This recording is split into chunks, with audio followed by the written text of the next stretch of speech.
তোমরা তো বলিউড মুভি দেখেছো, কিন্তু এখন বলিউড মুভিকেও পিছনে ফেলে দিচ্ছে সাউথ ইন্ডাস্ট্রি, যেখানে মাস, অ্যাকশন, সাইফাই, থ্রিলার, সাসপেন্স যে কোনো ক্যাটাগরিতে এই ইন্ডাস্ট্রি এগিয়ে যাচ্ছে। আমি বলছি সাউথ ইন্ডাস্ট্রির সব থেকে পাওয়ারফুল সাইফাই মুভি রোবটের ব্যাপারে, যেখানে একটি মানুষ এবং মেশিনের মধ্যে লাভ অ্যাঙ্গেল দেখানো হয়েছে। তার থেকেও বড় জিনিস হলো এই মুভিটির অ্যাকশন, যার লেভেলকে টাচ করাও মুশকিল ব্যাপার। রজনী স্যার এই মুভিতে চিট্টি এবং ডক্টর বসির রোল প্লে করেছে, আর ঐশ্বর্য রায় সানার রোল প্লে করেছে।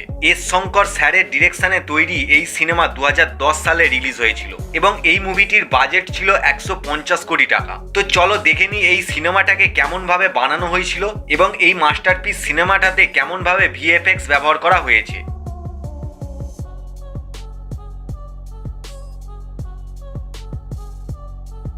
এই সিনটাতেই প্রথমবার চিট্টিকে ইন্ট্রোডিউস করা হয়। তোমরা এটা ভাববে যে এই সিনে সিজিআই মডেল ইউজ করে দেখানো হয়েছে, কিন্তু এরকম ছিল না। ভিএফএক্স টিম এবং টেকনিক্যাল টিমের সাপোর্টে একটি হুবহু রোবট তৈরি করা হয়েছিল এবং সেই রোবটের মধ্যে অনেক প্রোগ্রামিংও করা হয়েছিল। সেই রোবটটিকে চালানোর জন্য অনেক মানুষের হেল্প তো লাগতো, যেমন আগে পিছে করার জন্য। যেমন তোমরা এখানে দেখতে পাচ্ছ যে কিছু লোক গ্রিন কালার এবং ব্লু কালারের ড্রেস পরে রোবটটিকে সাপোর্ট দিচ্ছে, আর মেকানিক্যাল টিম সেটিকে অ্যাকশন আকারে দেখানোর জন্য রিমোট কন্ট্রোল ব্যবহার করছে। কতটা হার্ডওয়ার্ক এবং ডেডিকেশন লাগে একটি মুভি বানাতে তা তোমরা দেখতেই পাচ্ছ।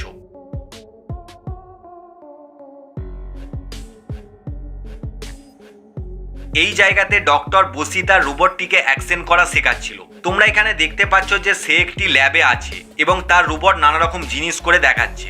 এই সিনটার শুটিং চেন্নাইয়ের একটি ভিএফএক্স স্টুডিওতে হয়েছিল। এখানকার স্টুডিওটি পুরোপুরিভাবে ব্লু ব্যাকগ্রাউন্ড দিয়ে কভার ছিল এবং স্টুডিওতে অনেক ট্র্যাকিং পয়েন্ট আর সেন্সারও লাগানো ছিল।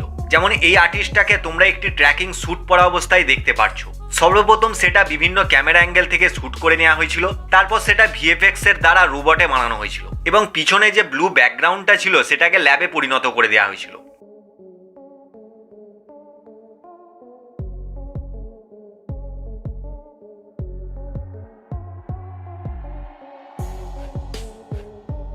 যখন চিট্টি রেডি হয়ে যায় এবং প্রথমবার মাস্ক পরানো হয়, এটা তখনকার সিন। এটা আসলে রজনী স্যারের মতো দেখতে একটি সিলিকন মাস্ক বানানো হয়েছিল, যেটা শুটিং এর সময় সেই রোবটে পরানো হয়েছিল।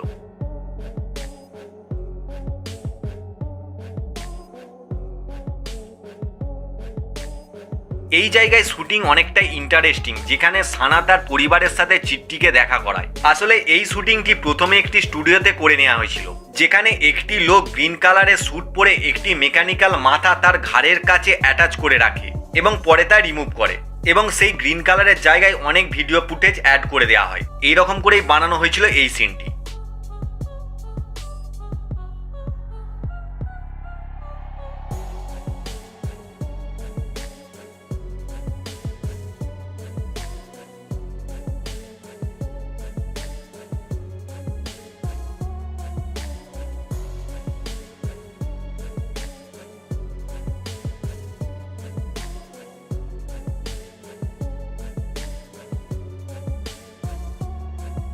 এই জায়গায় রজনী স্যারকে ডবল রোলে দেখতে পাওয়া যায়। আসলে যখনই ডবল রোল শ্যুট করা হয় তখন একই সিনকে দুবার শ্যুট করা হয়।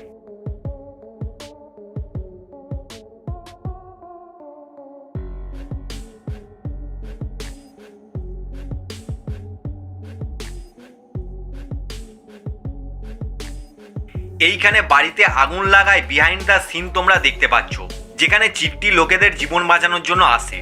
তো যখন সে হেল্প করছিল এবং আগুনে পুড়ে যাচ্ছিল এবং ছোট ছোট ঘরগুলো আগুনে জ্বলার জন্য আর সেটা দেখানোর জন্য ঘরগুলোকে স্টুডিওর মধ্যেই সেট করা হয়েছিল এবং আগুন লাগিয়ে দেওয়া হয়েছিল।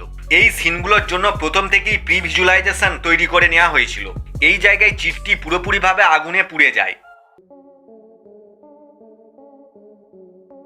এখানে বিখ্যাত অ্যাকশন ডিরেক্টর পিটার হ্যান্ডকে তোমরা দেখতে পাচ্ছ, যে এই মুভিতে অ্যাকশন ডিরেক্ট করেছিল।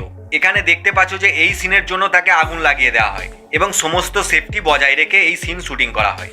এরকম করে করা হয়েছিল কারণ যাতে এই সিনটাকে দেখে পুরোপুরিভাবে রিয়েল মনে হয়। আর দৌড়ানোর সময় যে সিনটা শ্যুট করা হয়েছিল সেটা রজনী স্যারকে দিয়েই শ্যুট করা হয়েছিল। রজনী স্যারের পিছনে একটি গ্রিন স্ক্রিন রাখা হয়েছিল এবং তারপর সেটিকে শ্যুট করা হয়েছিল। তারপর সেটি ভিএফএক্স আর রিয়েল ফুটেজের সঙ্গে মার্জ করে দেওয়া হয়। তো তোমরা তো দেখে নিলে যে রোবট সিনেমার কিছু বিহাইন্ড দ্য সিন কেমন ভাবে শুট করা হয়েছিল, তাও ভিএফএক্স এবং সিজিআই এর মাধ্যমে। তো আজকে ভিডিওটা এতটাই ছিল। ভিডিওটা তোমাদের কেমন লেগেছে সেটা আমাকে কমেন্টে জানিও। আর ভিডিওটা যদি তোমাদের ভালো লেগে থাকে তো প্লিজ লাইক করো, শেয়ার করো, চ্যানেলটিকে অবশ্যই সাবস্ক্রাইব করো। নেক্সট ভিডিওতে আবার দেখা হবে, ততক্ষণের জন্য বাই।